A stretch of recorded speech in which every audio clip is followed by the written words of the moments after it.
Hello friends, this is Manish और आप सबका बहुत बहुत स्वागत है हमारे YouTube channel study with Manish पर। तो फ्रेंड्स, आज के इस वीडियो में हम लोग वॉइस के बारे में पढ़ेंगे। वॉइस को हम लोग दो स्टेप में पढ़ेंगे, दो पार्ट में पढ़ेंगे। आज का जो वीडियो है वो फर्स्ट वीडियो होगा, फर्स्ट पार्ट होगा, और नेक्स्ट जो वीडियो होगा वो सेकेंड पार्ट होगा। फर्स्ट पार्ट में हम लोग वॉइस का इंट्रोडक्शन पढ़ेंगे, वॉइस कितने तरह का होता है यह जानेंगे, पैसिव वॉइस का प्रयोग कहाँ होता है, और भी बहुत सारी चीज़ें जानेंगे। फर्स्ट पार्ट जो होगा वो बेसिक टू इंटरमीडिएट लेवल का होगा, और जो सेकंड पार्ट होगा वॉइस का वो एडवांस लेवल का होगा, और वो कॉम्पिटिटिव एग्जाम के दृष्टिकोण से बहुत ज़्यादा इम्पोर्टेंट होगा। तो चलिए हम शुरू करते हैं। वॉइस वॉइस को हिंदी में वाच्य कहा जाता है। वॉइस का अगर शाब्दिक अर्थ देखा जाए, वॉइस एक अंग्रेजी का शब्द है। अगर शाब्दिक अर्थ देखा जाए तो वॉइस माने आवाज भी होता है। अगर कोई व्यक्ति, कोई लड़का, कोई लड़की, कोई महिला अगर बहुत बढ़िया गाती है तो हम कहते हैं कि शी हैज स्वीट वॉइस और ही हैज स्वीट वॉइस। तो वॉइस का एक अर्थ तो होता है आवाज, लेकिन वॉइस हम यहाँ ग्रामर में पढ़ने जा रहे हैं। मतलब यह एक ग्रामेटिकल टर्म भी है, एक जनरल टर्म तो है ही, एक ग्रामेटिकल टर्म भी है। और वाच्य जो है अर्थात वॉइस जो है बहुत सारे भाषाओं में देखने को मिलती है। देश दुनिया की बहुत सारी भाषाओं में है। अगर अंग्रेजी में तो हम लोग पढ़ ही रहे हैं, संस्कृत में भी है, हिंदी में भी है। हाँ, अंग्रेजी में वॉइस दो प्रकार के होते हैं, जबकि संस्कृत और हिंदी में तीन तीन प्रकार के होते हैं। वो किस तरह से भेद है वो सब हम लोग जानेंगे। तो सबसे पहले हम यह देखें कि व्हाट इज वॉइस। तो voice is a kind of transformation. Voice एक तरह का रूपांतरण है। और किस तरह का रूपांतरण है? क्रिया का रूपांतरण है। Voice is a kind of transformation by which we come to know which is important in the sentence, the subject और द ऑब्जेक्ट। वॉइस से हमें यह पता चलता है कि वाक्य में किसकी प्रधानता है, सब्जेक्ट की या ऑब्जेक्ट की। अगर हिंदी व्याकरण की बात करें, संस्कृत व्याकरण की बात करें, तो उसमें एक और भी शब्द आ जाता है, सब्जेक्ट की, ऑब्जेक्ट की या फिर भाव की। मतलब जैसे अंग्रेजी में दो तरह के वाच्य होते हैं, यानी कि वॉइस होते हैं, active voice and passive voice. Hindi में एक्टिव भी होते हैं, पैसिव भी होते हैं, और एक इम्पर्सनल भी होते हैं। मतलब उसको भाववाच्य कहा जाता है। कर्तृवाच्य अर्थात एक्टिव वॉइस जिसमें सब्जेक्ट इंपॉर्टेंट है। दूसरा हो जाता है कर्मवाच्य जिसमें ऑब्जेक्ट की प्रधानता हो जाती है। और एक जो तीसरा वाच्य है वो भाववाच्य हो जाता है, जिसमें क्रिया प्रधान हो जाती है या भाव प्रधान हो जाता है। अंग्रेजी में दो ही वॉइस होते हैं, एक्टिव एंड पैसिव। लेकिन अंग्रेजी का जो एक्टिव वॉइस है वो हिंदी के कर्तृवाच्य या संस्कृत के कर्तृवाच्य के इक्विवेलेंट है। लेकिन पैसिव वॉइस जो है वो थोड़ा सा डिफरेंट हो जाता है। हिंदी का कर्मवाच्य और भाववाच्य और संस्कृत का भी कर्मवाच्य और भाववाच्य अंग्रेजी के पैसिव वॉइस में ही समाहित हो जाते हैं। मतलब दोनों मिल जाते हैं। अर्थात पैसिव वॉइस से यह भी पता चलता है कि ऑब्जेक्ट इम्पोर्टेंट है, और यह भी पता चलता है कि जो एक्शन है, जो इमोशन है, जो घटना घट रही है वो इम्पोर्टेंट है। तो यहाँ मैं डिफाइन भी किया हूँ एक्टिव वॉइस। देखिए, एक्टिव वॉइस पैसिव वॉइस को कई तरह से डिफाइन किया गया है। जो सबसे इजीएस्ट एक सामान्य आदमी की भाषा में जो परिभाषा कही जा सकती है वो परिभाषा मैं लिखा हूँ। What is active voice? तो कह रहा है कि if a subject of a sentence is important और the verb is according to the number and person of the subject, that will be called active voice. Active voice में क्या होता है कि एक्टिव वॉइस में दो बात ध्यान रखना है। फर्स्ट जो बात है कि सब्जेक्ट इम्पोर्टेंट होगा। दूसरी बात है कैसे जानेंगे कि सब्जेक्ट इम्पोर्टेंट है, तो उसका एक पहचान भी है कि जो क्रिया का नंबर और पर्सन होगा वो सब्जेक्ट के अकॉर्डिंग होगा, तो एक्टिव वॉइस होगा। जबकि जो पैसिव वॉइस होता है उसमें ऑब्जेक्ट इम्पोर्टेंट रहता है और ऑब्जेक्ट के अनुसार ही वो क्या हो जाता है, क्रिया का नंबर और पर्सन हो जाता है। जैसे यहाँ हम देख सकते हैं राम इट्स मैंगोज, यह एक्टिव वॉइस का उदाहरण है। क्यों? राम आम खाता है, खाने का काम कौन कर रहा है? खाने का काम तो राम कर रहा है, तो राम ड्राइविंग सीट पर है।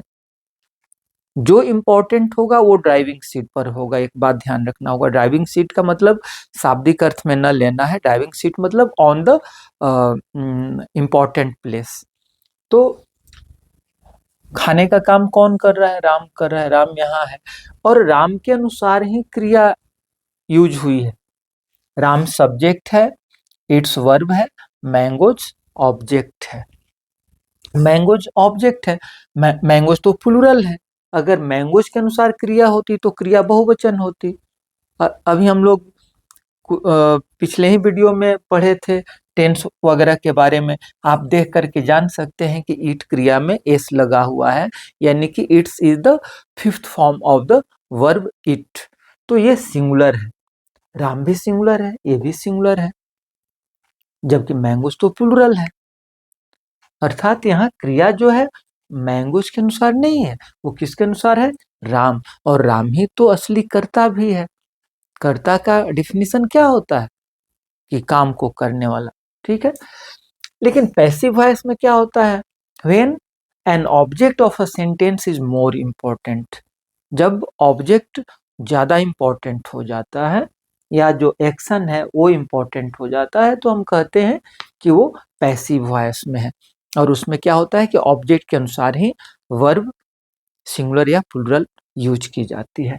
जैसे हम यहाँ देख सकते हैं इसी वाक्य को यहाँ पैसिव में चेंज किया गया है।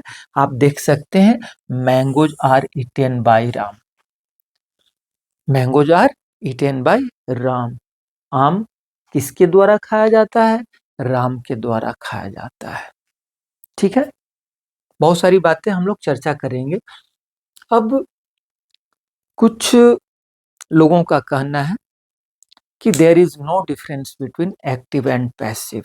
There is no difference between active voice और the sentence of active voice and the sentence of the passive voice, but it's not true, it's not a fact.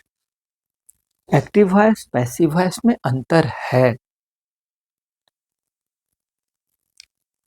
क्या अंतर है? बहुत सारी बातें हैं, हम लोग वन बाय वन करके इसको जानेंगे। अब थोड़ा सा हम लोग हिंदी की बात कर लें। ये अंग्रेजी तो चल ही रही है। चूंकि कंपेरेटिव स्टडी से क्या होता है, कंसेप्ट और क्लियर होता है। अंग्रेजी जानना है तो केवल अंग्रेजी पढ़ के अंग्रेजी जानिएगा, और एक है कि आपके आसपास की जो भाषा है उसको जानते हुए अंग्रेजी जानेंगे, तो हम लोग जब कंपैरेटिव स्टडी करते हैं तो फैक्ट और क्लियर हो जाता है। हिंदी में या अंग्रेजी में आप लोग देखे होंगे कि हम लोग ग्रामर में पढ़ते हैं कि राम आम खाता है, आम खाया जाता है राम के द्वारा। अब मैं ये जानना चाहता हूं कि क्या ग्रामर के पुस्तक को छोड़ करके एक जगह पर आप ऐसा पढ़ते हैं क्या कि आम राम के द्वारा खाया जाता है, रोटी राम के द्वारा खाई जाती है, या सोहन के द्वारा ये किया जाता है या ये किया गया है? इस तरह का वाक्य हम लोग नहीं पढ़ते हैं, केवल ग्रामर के पुस्तकों में पढ़ते हैं। क्यों पढ़ते हैं? क्योंकि वो एक सिखाने का तरीका होता है, स्ट्रक्चर कैसे चेंज किया जाता है, उस सब चीज़ों को बताने के लिए वो सब ये किया जाता है। हिंदी ग्रामर में तो सब्जेक्ट के रहते हुए पैसिव यूज किया ही नहीं जाता है, एकाध अपवाद को छोड़ करके। अपवाद क्या है?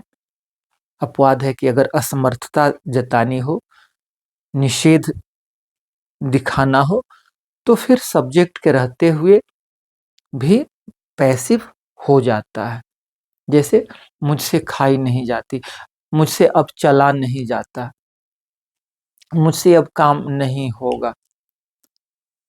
तो ये सब असमर्थता निषेध दिखाने के लिए है, न कि ऐसा वाक्य कि मेरे द्वारा रोटी खाई जाती है, मेरे द्वारा घर बनवाया जाता है, या वगैरह वगैरह। आप बाकी गेस कर सकते हैं।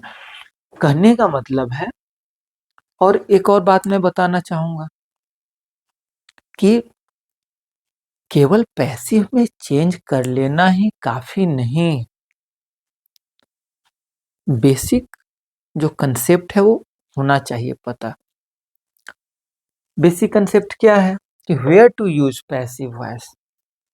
जब एक्टिव वॉइस है ही तो फिर पैसिव वॉइस की आवश्यकता क्या है?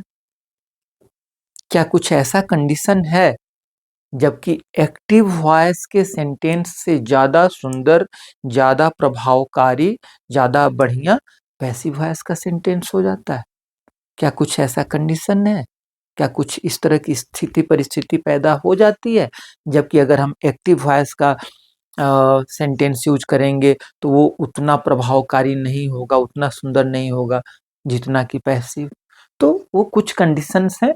मैं ज्यादा तो नहीं लिखा हूँ यहाँ, लगभग 4 मैं लिखा हूँ, लेकिन ये 4 पॉइंट आपके कंसेप्ट को क्लियर करने में बहुत हेल्पफुल होंगे।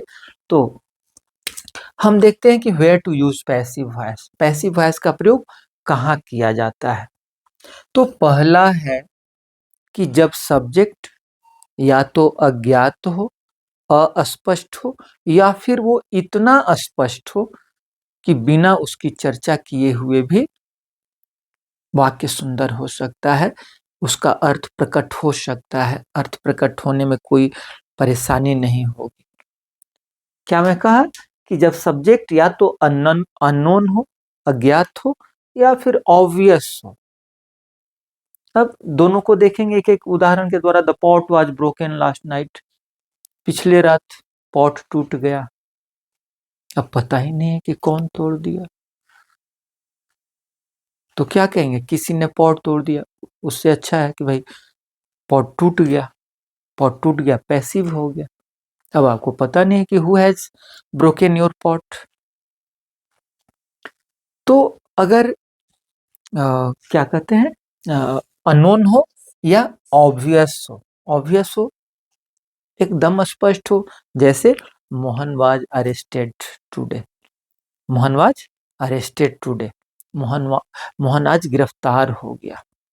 अब आप एक बार पूछिएगा क्या कि कौन गिरफ्तार किया जी? गिरफ्तार तो पुलिस ही करती है, आदमी थोड़े गिरफ्तार करेगा। The bank was robbed. एक बार भी पूछिएगा कौन कर लिया? बैंक लूट लिया गया। लुटेरा ही ना लूटेगा, साधु जी थोड़े आके लूटेंगे। तो पहला है कि जब सब्जेक्ट अननोन या ऑब्वियस हो, ठीक है। दूसरा है यदि प्रसंग में एक्टिव का सब्जेक्ट स्वयं विदित हो।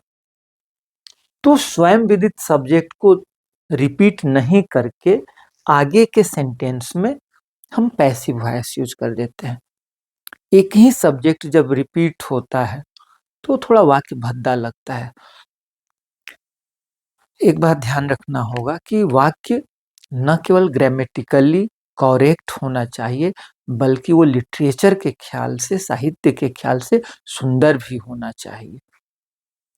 तो जब सब्जेक्ट स्वयं विदित है तो सब्जेक्ट को नहीं दोहराते हैं और क्या करते हैं, अगले सेंटेंस में हम पैसिव वॉइस यूज कर देते हैं। जैसे यहाँ 2-3 सेंटेंस लिखा हुआ है, मुझे उम्मीद है एकदम कंसेप्ट क्लियर हो जाएगा।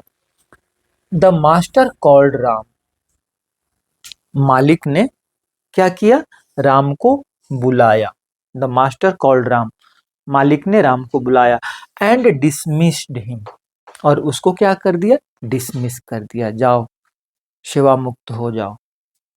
यहाँ कौन सा वॉइस यूज हुआ है? यहाँ वॉइस यूज हुआ है active. The master called Ram, subject क्रिया का दूसरा रूप, और ये ऑब्जेक्ट है। काम को करने वाला जो है वो हॉट सीट पर बैठा हुआ है, आप देख सकते हैं, इंपॉर्टेंट प्लेस पर बैठा हुआ है, एक्टिव वॉइस है। एंड डिसमिस्ड हिम, यहाँ एक तरह से कहिए कि मास्टर जो है वो यहाँ छिपा हुआ है। एंड ही डिसमिस्ड हिम, यानी मास्टर ने डिसमिस कर दिया उसको माने राम को। तो यह पार्ट भी एक्टिव का है।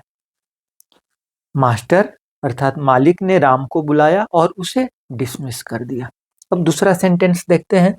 नो कॉज वाज गिवन, कोई भी कॉज नहीं दिया गया, कोई कारण नहीं बताया गया कि क्यों मालिक ने राम को डिसमिस कर दिया। अब यहाँ आप देख सकते हैं पैसिव वॉइस यूज किया गया है, पास्ट इंडेफिनिट है लेकिन पैसिव वॉइस है। फिर आगे देखते हैं नो एविडेंस वाज प्रोड्यूस्ड, कोई एविडेंस भी नहीं प्रस्तुत किया गया, कोई साक्ष्य भी नहीं प्रस्तुत किया गया। No salary for the month was paid, no salary for the month was paid, उस महीना के लिए कोई सैलरी भी नहीं दिया गया। आप देख सकते हैं no cause was given, no evidence was produced, no salary for the month was paid, ये तीनों के तीनों वाक्य जो हैं पैसिव वॉइस के हैं, पास्ट टेंस यानी पास्ट इंडेफिनिट का पैसिव वॉइस में है। अब इन तीनों वाक्यों का जो सब्जेक्ट है, क्यों इसको पैसिव में रखा गया? क्योंकि तीनों का सब्जेक्ट वही मास्टर ही है जो कि पहले सेंटेंस में आया है, वही ये सब एक्शन ले रहा है, ये सब काम कर रहा है, के द्वारा हो रहा है। तो क्या करेंगे? अब अगर हम कहते कि the master called Ram and the master dismissed him, he gave no cause, he produced no evidence, he paid no salary for the month। तो ही इस तरह से जो आ रहा है, थोड़ा वाक्य की जो सुंदरता है वो कहीं न कहीं प्रभावित हो जाती है, कंप्रोमाइज हो जाती है।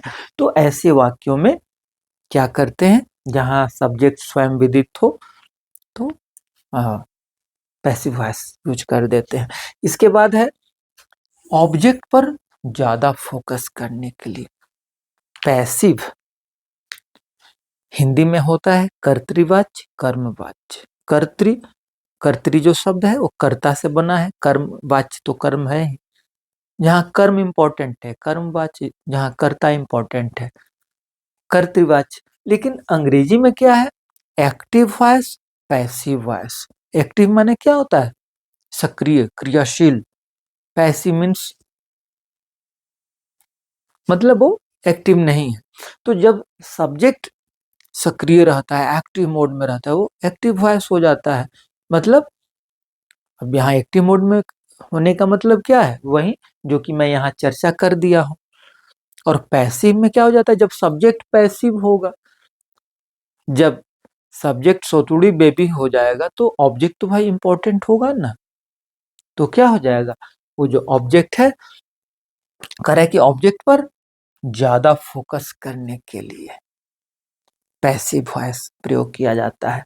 जैसे the farmers of India were extremely poor, ये थोड़ा पुरानी बात मैं कह रहा हूँ या लिखा गया है, ऐसा समझिए।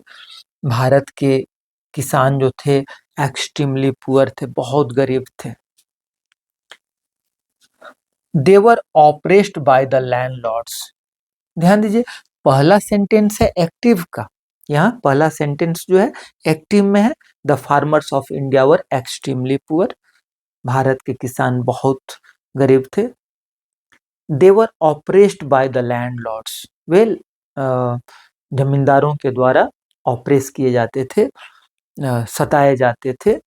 दे were highly taxed by the government, और वे सरकार के द्वारा उन पर बहुत ज्यादा कर लगाया जाता था। तो आप देख सकते हैं कि यहाँ इंपॉर्टेंट कौन है, लैंडलॉर्ड नहीं, गवर्नमेंट नहीं, यहाँ किस पर फोकस किया जा रहा है, फार्मर्स की स्थिति पर फोकस किया जा रहा है, अर्थात फार्मर पर फोकस किया जा रहा है। फार्मर जो कि ऑब्जेक्ट है, तो ऑब्जेक्ट पर फोकस किया जा रहा है। तो यहाँ हम देख रहे हैं कि पहला सेंटेंस के बाद दोनों जो वाक्य है वो पैसिव वॉइस का है। ठीक है। इसके बाद ये चौथा बहुत इंपॉर्टेंट है। हम लोग विज्ञान पढ़ते हैं, गणित पढ़ते हैं, तो बहुत सारी चीजें जो विज्ञान की होती हैं वो तो फैक्चुअल होती हैं, न तो वहाँ जो करता है वो एक तरह से उतना स्पष्ट नहीं रहता है और वो स्पष्ट होने की आवश्यकता भी नहीं रहती है, ऐसा समझिए। वहाँ जो तथ्य है वो ज़्यादा इम्पोर्टेंट रहती है, वहाँ जो प्रोसेस है वो इम्पोर्टेंट होता है। तो उस तरह के कंडीशन में भी, अर्थात फैक्चुअल राइटिंग में भी, इन फैक्चुअल राइटिंग, तथ्यपरक लेखन में, वैज्ञानिक लेखन में भी जब प्रोसीजर्स को या प्रोसेस को डिस्क्राइब करना हो तो हम पैसिव वॉइस का प्रयोग करते हैं। जैसे nuclear waste will still be radioactive even after 20,000 years.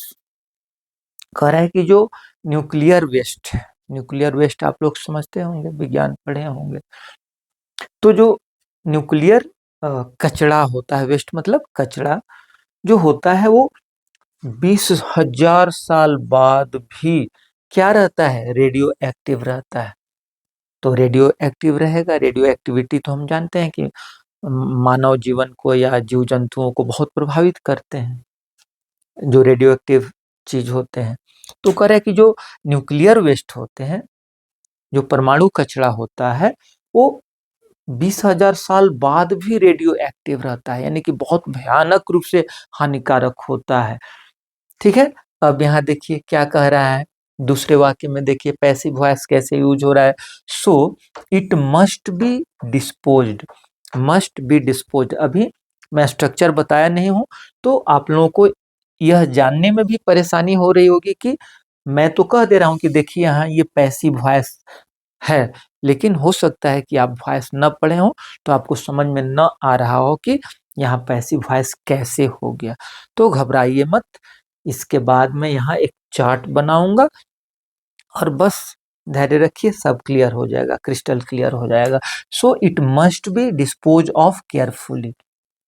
आप देखिए यहाँ पैसिव वॉइस का प्रयोग हुआ है, मस्ट प्लस बी प्लस क्रिया का तीसरा रूप।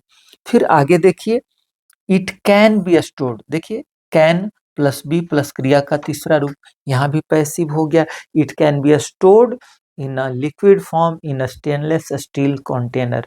कह रहा है कि जो परमाणु कचरा होता है 20,000 साल भी रेडियो एक्टिव रहता है, बहुत हानिकारक होता है, इसलिए इसे क्या करना चाहिए, बहुत केयरफुली डिस्पोज करना चाहिए, उसका निपटान बहुत सावधानी पूर्वक करना चाहिए। इसे रखा जा सकता है, स्टोर करके रखा जा सकता है लिक्विड फॉर्म में, किसी स्टेनलेस स्टील के कंटेनर में। तो हम लोग देख रहे हैं कि ये क्या है, फैक्चुअल राइटिंग है। फैक्चुअल राइटिंग है तो यहाँ हम देख रहे हैं कि पैसिव वॉइस का प्रयोग किया जा रहा है। अब यहाँ कौन स्टोर करेगा, कौन डिस्पोज करेगा, उसका कोई अता पता नहीं है, तो पैसिव वॉइस यूज हुआ है।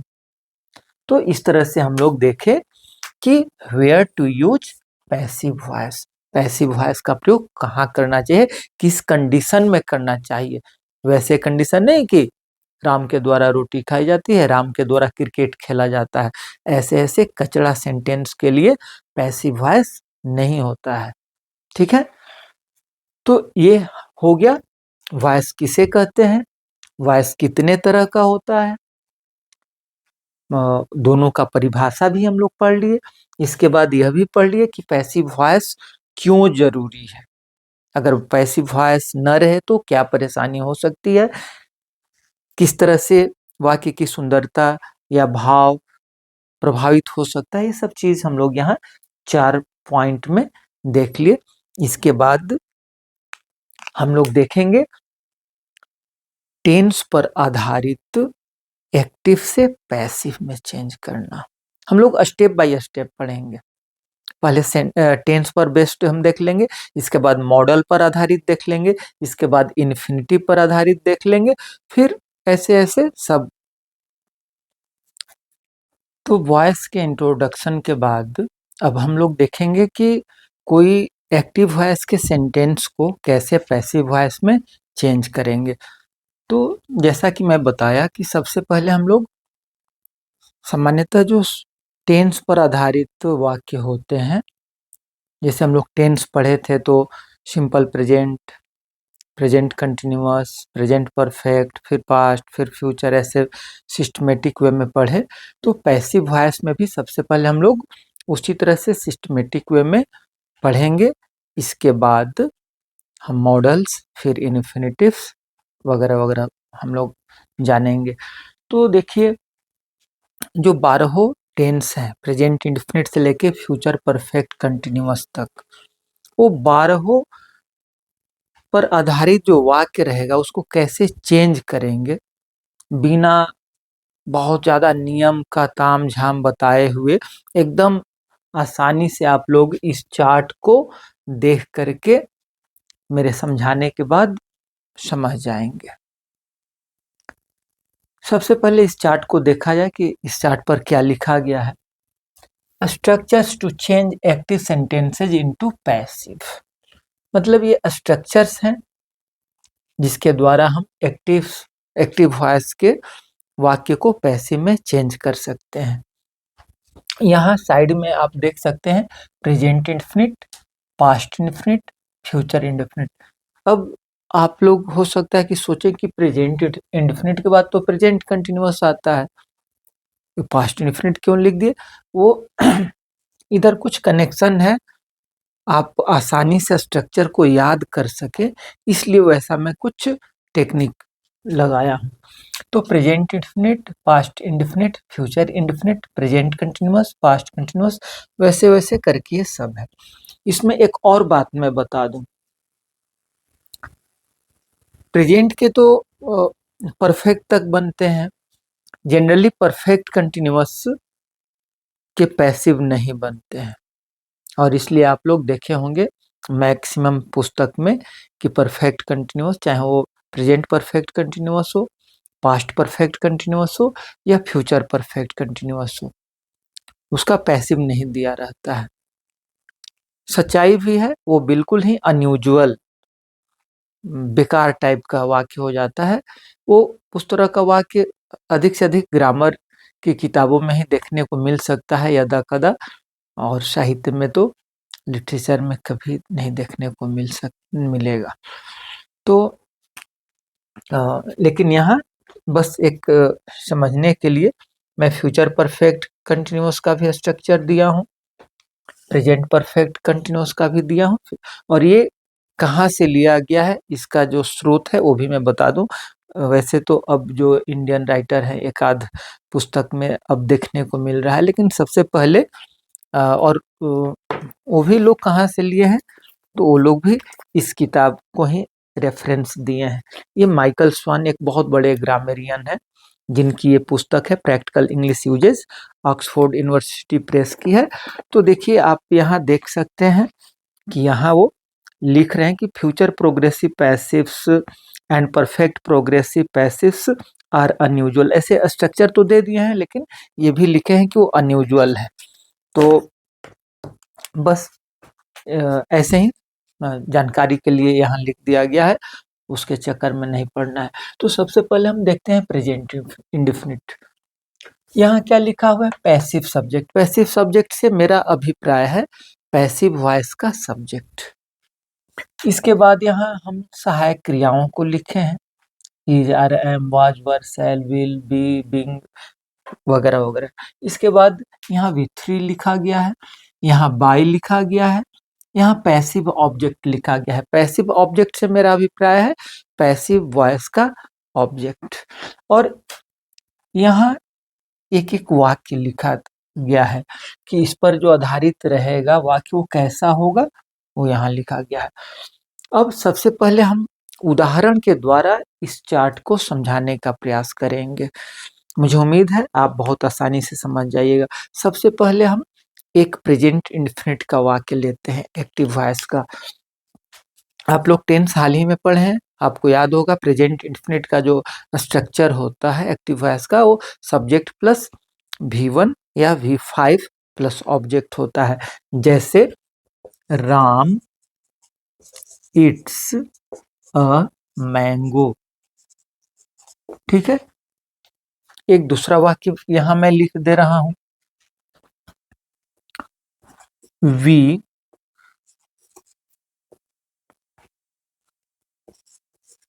किल मॉस्क्विटोज। हम लोग क्या करते हैं, मच्छरों को मार देते हैं। दो वाक्य यहां मैं लिखा हूं। कैसे आप कह सकते हैं कि प्रेजेंट इंडेफिनिट का है, क्योंकि सब्जेक्ट के बाद ये जो क्रिया है V5 है और यहाँ जो क्रिया है V1 है, फर्स्ट फॉर्म में है, तो ये प्रेजेंट इंडेफिनिट का हो गया। यहाँ तक तो दिक्कत नहीं होगा। अब इन वाक्यों को क्या करना है, पैसिव में चेंज करना है। तो इस चार्ट से हम लोग मदद लेंगे। सबसे पहले हम लोग जानते हैं कि एक्टिव वॉइस का जो सब्जेक्ट होता है पैसिव वॉइस में ऑब्जेक्ट हो जाता है, और पैसिव वॉइस का जो ऑब्जेक्ट होता है वो एक्टिव वॉइस में सब्जेक्ट हो जाता है। मतलब कि अगर हम संबंध दिखाना चाहें तो ऐसा कह सकते हैं कि यह इसके जगह पर आ जाता है और ये वाला जो है इसके जगह आ जाता है। ठीक है, अर्थात राम सब्जेक्ट है, इट्स वर्ब है, अ मैंगो ऑब्जेक्ट है। तो अ मैंगो जो ऑब्जेक्ट है वो कहाँ आ जाएगा, यहाँ सब्जेक्ट के जगह पर हम लिख दिए, अ मैंगो सब्जेक्ट लिख दिए। ठीक है, राम सब्जेक्ट है, यह कहाँ जाएगा, ऑब्जेक्ट के जगह पर जाएगा। राम को भी हम लोग लिख दिए। ठीक है, आप लोग देख रहे होंगे यहाँ की सब में ऐसे ऐसे मैं किया हूं, मतलब कि वो बिल्कुल सेम है। बदल रहा है तो कहाँ बदल रहा है, बस ये क्रिया का रूप बदल रहा है, जो एक्सिलरी वर्ब है वो बदल रहा है। एक बात ध्यान रखना होगा कि एक्टिव से पैसिव में जब चेंज होता है तो मुख्य क्रिया तीसरे रूप में जाती ही जाती है। तीसरे रूप को हम लोग पास्ट पार्टिसिपल कहते हैं। तो बिना पास्ट पार्टिसिपल का पैसिव वॉइस हो ही नहीं सकता है। दो बात गांठ बांध लेना है कि बिना पास्ट पार्टिसिपल अर्थात क्रिया का तीसरा रूप के बिना पैसिव वॉइस की कल्पना नहीं की जा सकती है। एक और भी बात मैं बता रहा हूं कि बिना टू बी का, वर्ब जो टू बी है ना, टू तो लगा रहता है दिखाने के लिए कि वो बेस फॉर्म में है, अर्थात जो बी क्रिया है जिसके भिन्न भिन्न रूप होते हैं, is, are, am, been, being, तो बी क्रिया के बिना पैसिव वॉइस संभव नहीं है, असंभव है। और पास्ट पार्टिसिपल के बिना भी पैसिव वॉइस असंभव है। तो यह तो आपको गांठ बांध ही लेना है कि मुख्य क्रिया तीसरे रूप में जाएगी ही जाएगी। यहाँ इधर का जो सब्जेक्ट है यहाँ आकर के ऑब्जेक्ट वो होगा ही होगा, इधर का जो ऑब्जेक्ट है इधर जाके सब्जेक्ट बनेगा ही बनेगा, ये तो ब्रह्म सत्य है। तो यहाँ हम देख रहे हैं कि जो ऑब्जेक्ट है उसको यहाँ हम सब्जेक्ट पर ला दिए हैं, जो सब्जेक्ट है राम उसको ऑब्जेक्ट के जगह पर ला दिए। इतना काम आपको हर जगह करना है, 90% वाक्यों में करना है, ऐसा समझ जाइए। इसके बाद क्या करना है, हम इधर से ही चल रहे हैं। तो आप देख रहे हैं कि बाई लगा हुआ है, बाई लगा देंगे, बाई का प्रयोग कर दिए।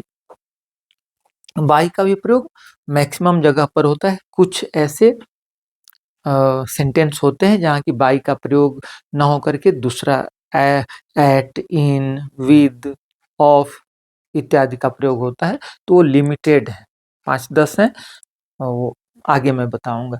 तो बाई लगा दिए। इसके बाद क्या करना है, जो मुख्य क्रिया है उसको तीसरे रूप में भेजना है। मुख्य क्रिया है इट्स, पांचवें रूप में, इसका तीसरा रूप होता है इटेन। इटेन, इतना काम हर वाक्य में करना, चाहे वो किसी टेंस का हो।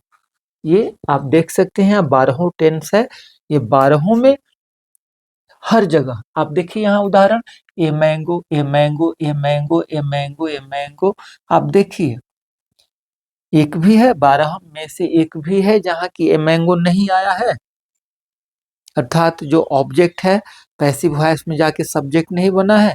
आप देख सकते हैं हर जगह आया है। और मैं क्या दिखाना चाहता हूं आप देख सकते हैं इटेन इटेन इटेन इटेन, यानी ईट क्रिया तीसरे रूप में गई है, सभी में गई है, एक भी अपवाद नहीं हो सकता, ये 12 में इटेन आया है। इसके बाद क्या है, बाई, 12 में बाई आया है। फिर राम, अर्थात एक्टिव वॉइस का जो सब्जेक्ट है वो पैसिव में ऑब्जेक्ट हो जाता है। देखिए यहाँ हर जगह पर राम राम राम राम यहाँ आया है। ये काम सब में कॉमन है, हर में करना है। क्या चेंज हो जाएगा, क्या बदल जाएगा? बदलेगा तो सिर्फ जब टेंस बदलेगा तो उसकी सहायक क्रिया बदलेगी। आप देख सकते हैं यहाँ इज, तो यहाँ वाज, तो यहाँ विल बी, यहाँ इज बिंग, यहाँ वाज बिंग, यहाँ विल बी बिंग, यहाँ हैज बिन, यहाँ हैड बिन, यहाँ will have been, has been being, had been being, will have been being. क्या चेंज हो रहा है? सिर्फ और सिर्फ सहायक क्रिया। यही चीज हम लोग को देखना है, उसमें भी कुछ न कुछ कोरिलेशन है, उस चीज को हम बताएंगे। तो इतना तो हम लोग काम कर लिए कि ए मैंगो ऑब्जेक्ट था उसको सब्जेक्ट बना लिए, राम जो सब्जेक्ट था उसको ऑब्जेक्ट बना लिए, इसके पहले बाई लगा दिए, फिर जो मुख्य क्रिया यहाँ 5वें रूप में थी, चाहे किसी रूप में हो, यहाँ तीसरे रूप में लिख देना है। अब बस एक काम हम लोगों को करना है कि यहाँ सहायक क्रिया लिख देना है। अब हम लोग जानते हैं कि राम ईट्स अ मैंगो जो है प्रेजेंट इंडेफिनिट टेंस का वाक्य है, तो यहाँ सहायक क्रिया क्या होगी? आइए इस चार्ट को हम देखते हैं। प्रेजेंट इंडेफिनिट सहायक क्रिया में क्या है? इज है, आर है, एम है, इज है, आर है, एम है। अब ऐसा तो नहीं है कि तीनों का तीनों लगा देंगे, नहीं ना। यहाँ ए मैंगो के अनुसार देखेंगे। ए मैंगो क्या है? थर्ड पर्सन सिंगुलर नंबर का है सब्जेक्ट, तो इसके अनुसार क्रिया हो जाएगी इज। बस बन करके तैयार हो गया, a mango is eaten by Ram. ठीक, अब एक दूसरा वाक्य देखते हैं, वी किल मॉस्किटोज। हम लोग क्या करते हैं? मॉस्किटोज को मार देते हैं। इसमें सब्जेक्ट है वी, किल है वर्ब, मॉस्किटोज है ऑब्जेक्ट, है ना। अब मॉस्किटोज को सब्जेक्ट बनाएंगे, मॉस्किटोज को क्या करेंगे? सब्जेक्ट बनाएंगे, यानी सब्जेक्ट के जगह पर। मतलब मैं ये कहना चाहता हूं कि इसको यहां ला देंगे, इसको यहां ला देंगे। मॉस्किटोज को लाइए, मॉस्क्विटोज, वी प्रोनाउन है, वी सब्जेक्ट के रूप में काम करता है, इसका जो ऑब्जेक्ट होता है वो होता है अस। तो वी जब ऑब्जेक्ट के जगह पर आता है तो उसका ऑब्जेक्ट वाला रूप अर्थात अस लिखेंगे। अगर यहाँ आई रहता तो यहाँ हम मी लिखते, अगर यहाँ ही रहता तो हिम लिखते, अगर यहाँ दे रहता तो यहाँ देम लिखते, अगर यहाँ सी रहता तो हर लिखते। ये बात याद रहना चाहिए, ठीक है। नाउन में वैसा कोई परिवर्तन नहीं होता है। अस लिख दिए, इसके बाद क्या करेंगे? पैसिव ऑब्जेक्ट रख दिए, इसके बाद बाई लगाएंगे, बाई लगा दिए।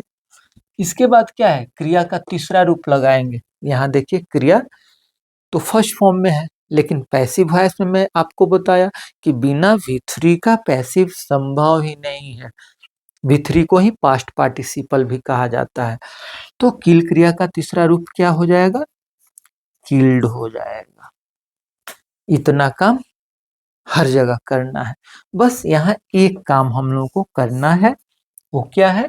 एक्सिलरी वर्ब देना। तो हम जानते हैं कि वी किल मॉस्किटोज, यह प्रेजेंट इंडेफिनिट का उदाहरण है, वाक्य है। तो अब यहाँ देखेंगे इस चार्ट में कि प्रेजेंट इंडेफिनिट में कौन सा सहायक क्रिया है, तो यहाँ हम देख रहे हैं इज, आर, एम है। जिस तरह से यहाँ a mango third person singular number था तो इज लगाए, उसी तरह से यहाँ मॉस्किटोज जो है थर्ड पर्सन प्लूरल नंबर है, तो जब प्लूरल नंबर है तो इज नहीं होगा और एम भी नहीं होगा। क्यों नहीं होगा? क्योंकि एम तो भैया फिक्स है, एम तो रिजर्व है आई के लिए। तो क्या बचा? आर बचा। अब हमारा पैसिव वॉइस बन करके तैयार हो गया, और वो क्या है? Mosquitoes are killed by us. Mosquitoes हमारे द्वारा मारे जाते हैं। ठीक है, अब एक दूसरा उदाहरण देखते हैं। ये तो प्रेजेंट इंडेफिनिट का था। अब हम देखेंगे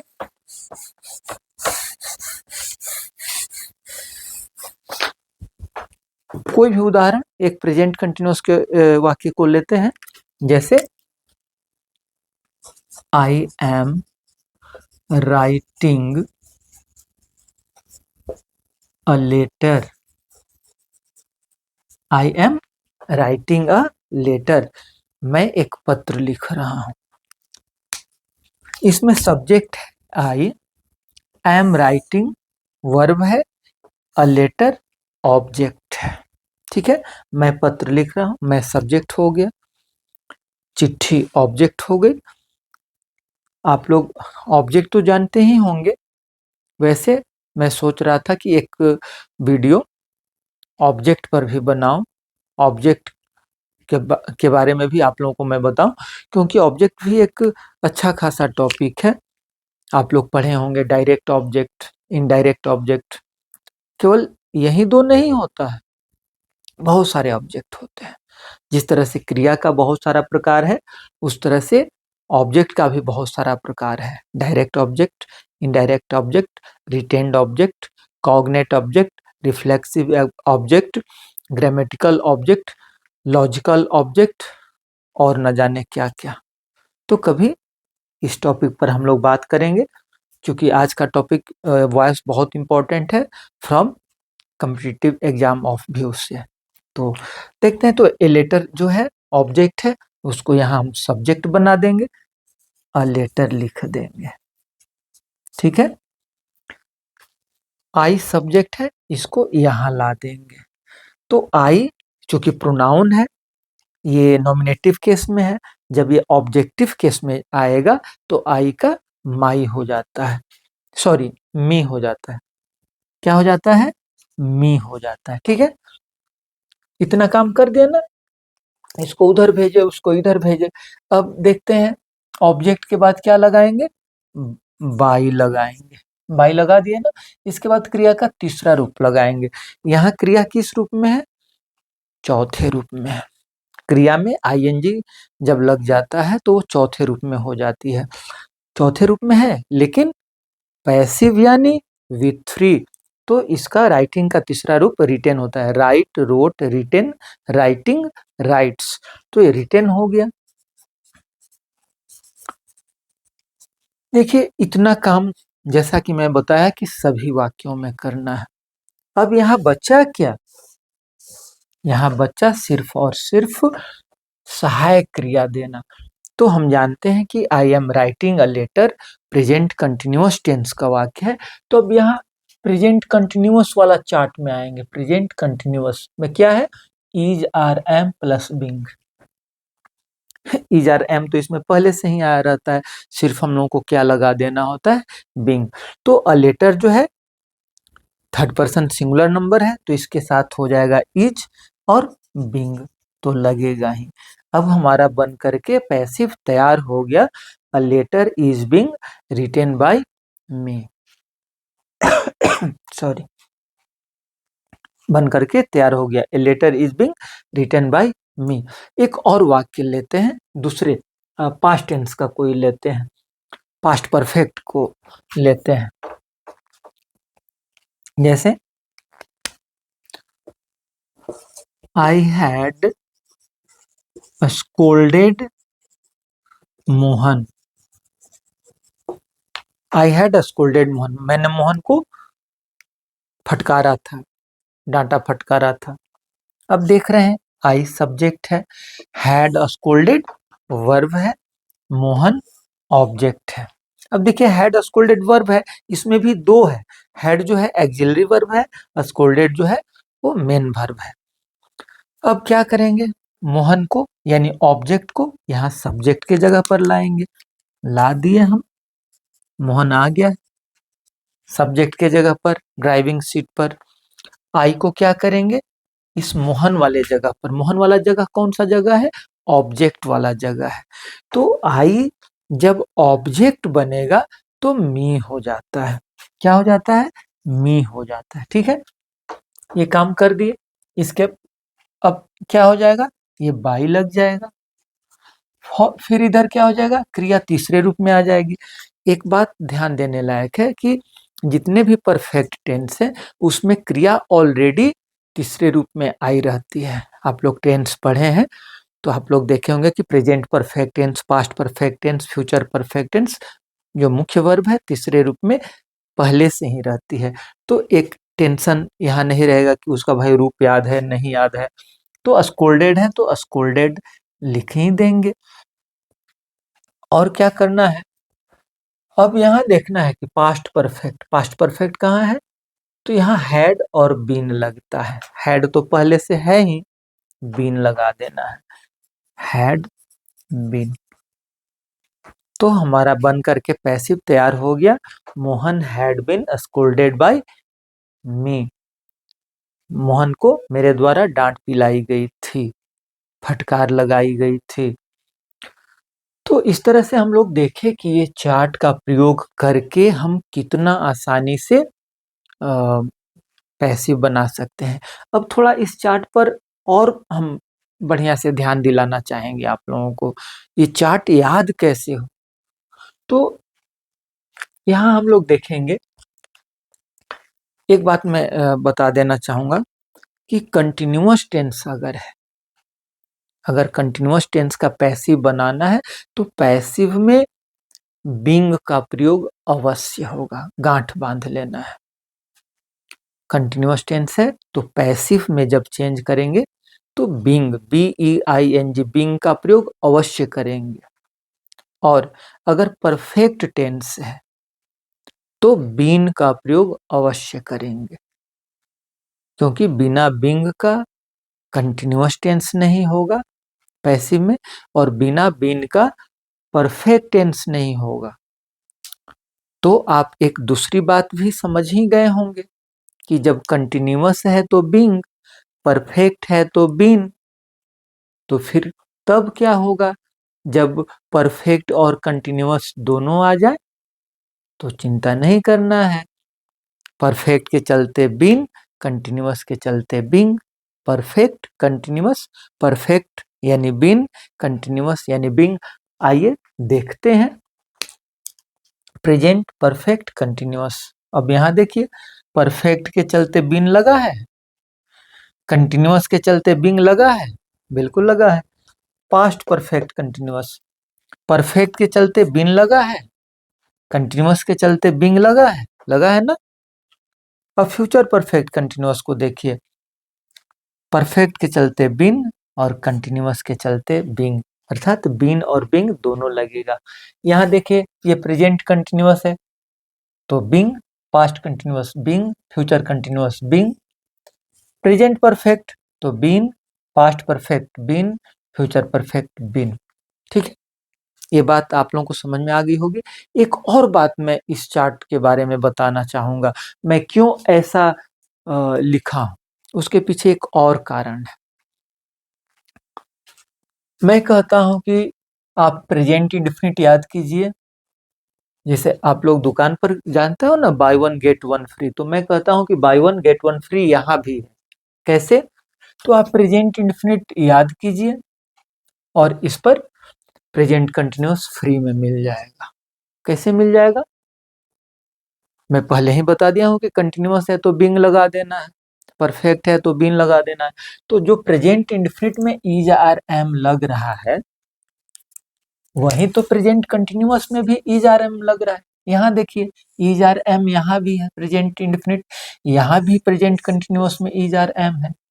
पास्ट इंडेफिनिट में देखिए वाज वर है, पास्ट कंटिन्यूअस में भी वाज वर है। यानी पास्ट इंडेफिनिट याद कर लिए तो पास्ट कंटिन्यूअस याद हो गया।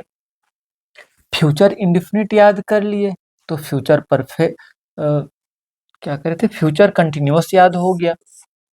यहाँ सेल या विल प्लस बी, यहाँ भी देखिए सेल या विल प्लस बी, और ये तो बिंग में बता ही दिया हूं, उसको तो रटना नहीं है, बस समझ जाना है। कंटिन्यूअस तो पैसिव में बिंग, परफेक्ट है तो बिन, जहां दोनों आ जाए तो बिन और बिंग दोनों आ जाएगा।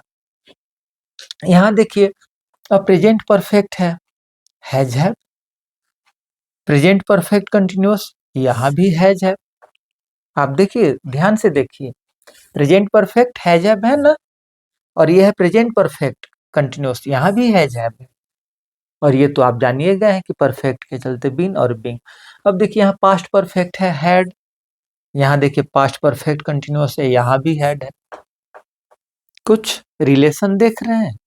यहाँ देखिए फ्यूचर परफेक्ट में शैल विल हैव है, यहाँ देखिए फ्यूचर परफेक्ट कंटिन्यूअस में शैल विल हैव है। मतलब यह चार्ट अगर आप एक बार ध्यान से इसको देख लें, समझ लें, तो ये 12 टेंस पर कैसे, 12 टेंस का पैसिव कैसे बनाया जाता है, आपको जीवन भर याद रहेगा। तो इस चार्ट पर आप लोग अभ्यास कीजिएगा। अब हम बढ़ते हैं आगे।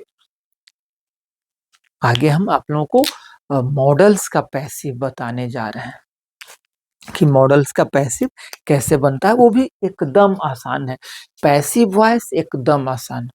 पैसिव एक्टिव टू पैसिव में चेंज करना बिल्कुल just like a child's play है। तो आगे हम देखते हैं मॉडल्स का पैसिव। तो अब हम देखते हैं पैसिव ऑफ मॉडल्स। आप लोग मॉडल्स का नाम अवश्य सुने होंगे। मॉडल एक्सिलरी जैसे shall, will, can, could, may, might, must, ought, ये सब के सब जो है मॉडल एक्सिलरी वर्ब कहलाते हैं। तो अगर किसी वाक्य में मॉडल्स आए हों, जैसे कि यहाँ कैन आया है, यहाँ मस्ट आया है, यहाँ माइट आया है, यहाँ मे आया है, ये सब के सब मॉडल एक्सिलरी हैं। अगर ये सब आए तो कैसे पैसिव में चेंज करना होता है। अभी थोड़ी देर पहले आप लोगों को मैं बताया कि अगर टेंस पर आधारित कोई वाक्य रहेगा तो उसको कैसे पैसिव में चेंज करते हैं। और उसमें आप लोग देखे होंगे कि केवल एक्सिलरी वर्ब चेंज हो रहा है, बाकी जो है एक जैसा हो रहा है। तो वो जो बाकी जो उसमें एक जैसा हो रहा था, वो सब का सब काम यहाँ भी वैसे ही होगा, बस थोड़ा सा चेंज हो जाएगा। कैसे, थोड़ा देखते हैं। Mohan can win the prize. Mohan prize win कर सकता है, जीत सकता है। मोहन पुरस्कार जीत सकता है। सब्जेक्ट कौन है? सब्जेक्ट है मोहन। ऑब्जेक्ट क्या है? मोहन क्या कर सकता है? प्राइज जीत सकता है। तो प्राइज जो है ऑब्जेक्ट है, द प्राइज ऑब्जेक्ट हो गया, लिख देते हैं। और शब्द वर्ब कौन हो गया? वर्ब हो गया कैन और विन। तो कैन हो गया एक्सिलरी वर्ब, विन हो गया मेन वर्ब। हम लोग क्या करते थे, आप लोग जरा याद कीजिए। द प्राइज को यहाँ लाएंगे, यानी सब्जेक्ट के जगह पर लाएंगे। The prize, the prize. Mohan को कहाँ ले जाएंगे? मोहन को यहाँ ले जाएंगे। मोहन के पहले बाई लगाएंगे। ठीक है। क्रिया जो है फर्स्ट फॉर्म में है, इसको तीसरे रूप में ले जाएंगे। तो विन, वोन, वोन। विन का तीसरा रूप क्या होता है?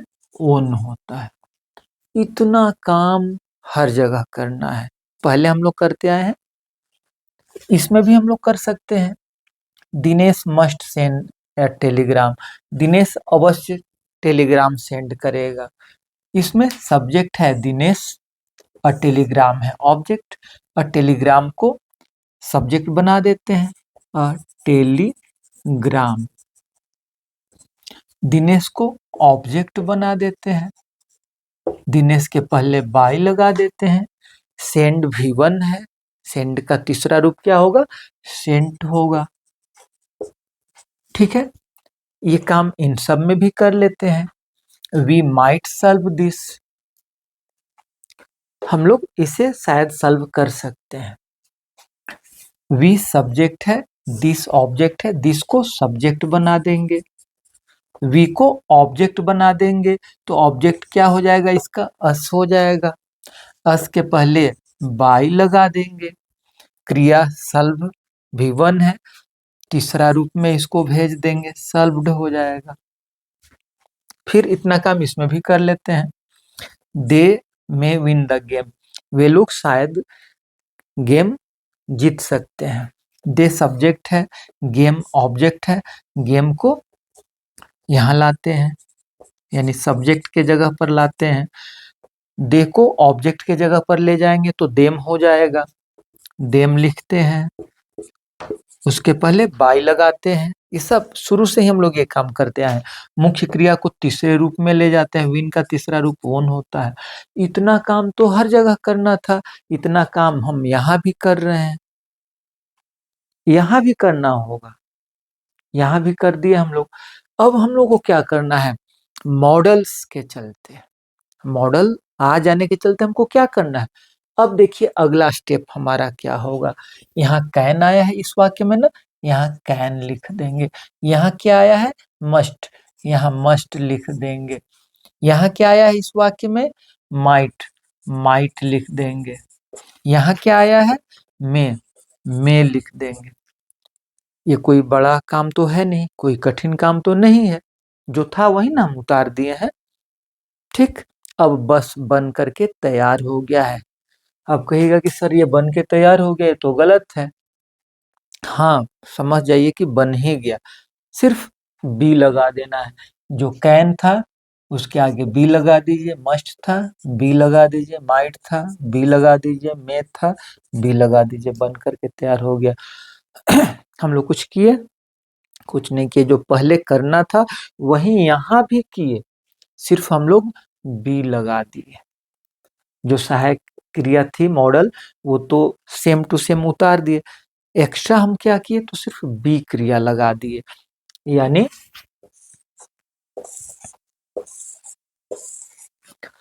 Mohan can win the prize, Mohan prize जीत सकता है, इसका पैसिव हो गया the prize can be won by Mohan, prize Mohan के द्वारा जीती जा सकती है। Dinesh must send a telegram, Dinesh अवश्य टेलीग्राम सेंड करेगा, तो इसका हो गया a telegram must be send by Dinesh, यानी टेलीग्राम दिनेश के द्वारा अवश्य भेजी जाएगी। वी माइट सॉल्व दिस, हम लोग शायद इसको सॉल्व कर सकते हैं। This might be solve by us, यह शायद हम लोग के द्वारा सॉल्व की जा सकती है। दे मे विन द गेम, वे लोग शायद गेम विन कर सकते हैं, जीत सकते हैं। The game may be own by them. तो मुझे उम्मीद है कि आप लोग सीख गए होंगे कि मॉडल का पैसिव कैसे चेंज किया जाता है, एकदम चाइल्ड्स प्ले है ऐसा समझिए। अब यहाँ 2-3 वाक्य लिखा हुआ है, इसमें हम देखते हैं Mohan should have done it, Ram must have done this work, they ought to have respected the teacher. यहाँ हमें 2 बात दिखाई दे रही है। पहली बात कि इन सभी वाक्यों में भी मॉडल आए हैं, यहाँ शुड है मॉडल, यहाँ मस्ट है मॉडल, यहाँ आउट है मॉडल, है ना, इधर भी आप लोग देख सकते थे। लेकिन यहाँ एक और बात है कि जैसे हम लोग परफेक्ट टेंस पढ़े थे, उसमें हैव बीन आया था, या सॉरी हैव और क्रिया का तीसरा रूप आया था। यहाँ भी आप देखिए हैव और क्रिया का तीसरा रूप, हैव क्रिया का तीसरा रूप, हैव क्रिया का तीसरा रूप आया हुआ है। ऐसे वाक्यों को, यानी मॉडल भी है और हैव भी आया है, परफेक्ट टेंस भी है, ऐसे वाक्यों को कैसे सॉल्व किया जाता है, तो घबराने की बात नहीं है। बस हनुमान गियर याद रखिए, मास्टर गियर है, जैसा हम लोग शुरू से करते आए हैं अभी वैसा ही करेंगे। क्या करते आए हैं भाई शुरू से हम लोग, तो Mohan should have done it, Mohan को इसे कर देना चाहिए था, Mohan should have done it. देखो शुड हैव लगा है लेकिन ये चाहिए था, इस तरह से आया रहता है।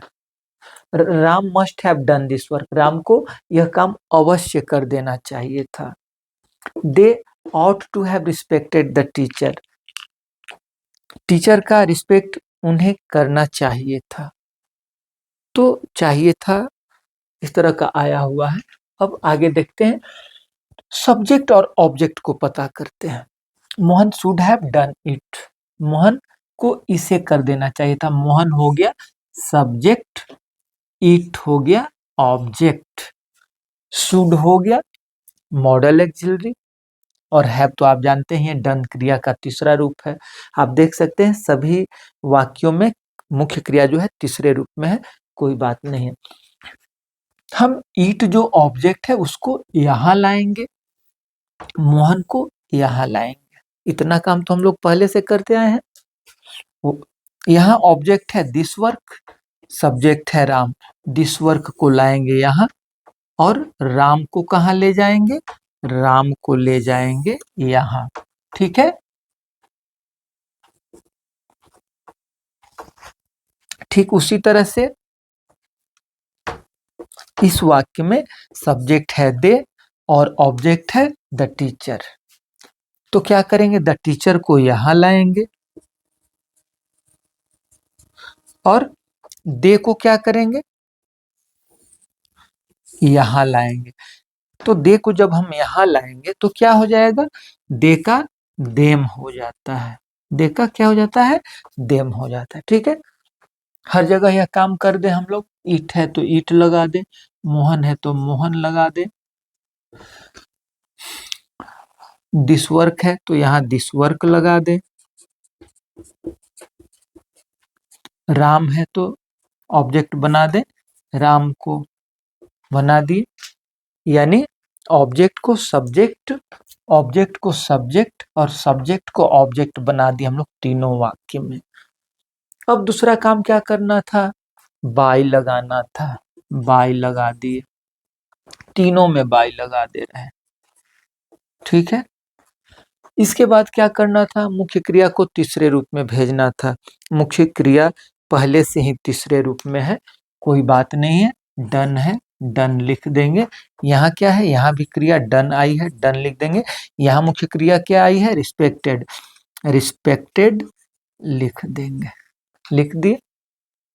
यहाँ तक तो कोई दिक्कत नहीं हुई ना। अब एक काम देख रहे हैं कि यहाँ शुड है, यहाँ मस्ट है, यहाँ आउट है, यानी मॉडल है। यहाँ मॉडल आई थी तो हम लोग क्या किए थे, मॉडल को जस का तस उतार दिए थे।